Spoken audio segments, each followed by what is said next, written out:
নিজৰ অনুষ্ঠান লকডাউন ৱেডিঙৰ এখন চৰ্চিত বিয়া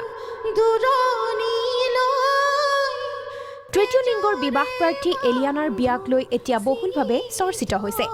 উত্তৰ পূবৰ ভিতৰতে প্ৰথম এই তৃতীয় লিংগৰ বিয়া অনুষ্ঠিত হ'ব প্ৰাগ নিউজৰ জৰিয়তে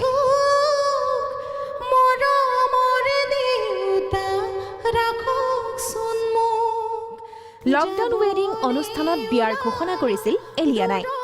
পাছে এলিয়ানা বিয়া পাতিব কোনে কোন হ'ব এলিয়ানাৰ দৰা চিনাকি কৰাই দিম ভাবিছোঁ আজি কাৰণ মোক বহুতে ফোন কৰি আছে বহুতে মেছেজো কৰি আছে যে কোন হয় চাওঁ ভিন্দু কোন হয় বহুতে মোক শুভেচ্ছাও দিছে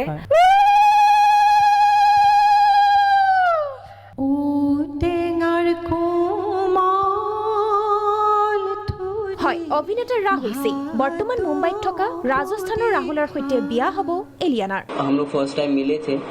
फेस टू फेस दिल्ली में और उसके बाद फिर हमारी जो है लव स्टोरी आगे बढ़ी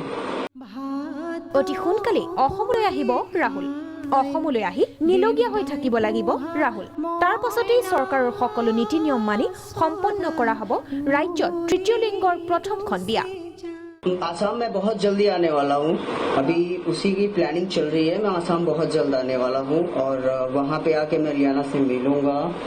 ইতিমধ্যে এই অনুষ্ঠানৰ জৰিয়তে আন দুখন বিয়াৰো ঘোষণা কৰা হৈছে ভাস্কৰ জ্যোতি দাস ৰিপৰ্ট প্ৰাগ নিউজ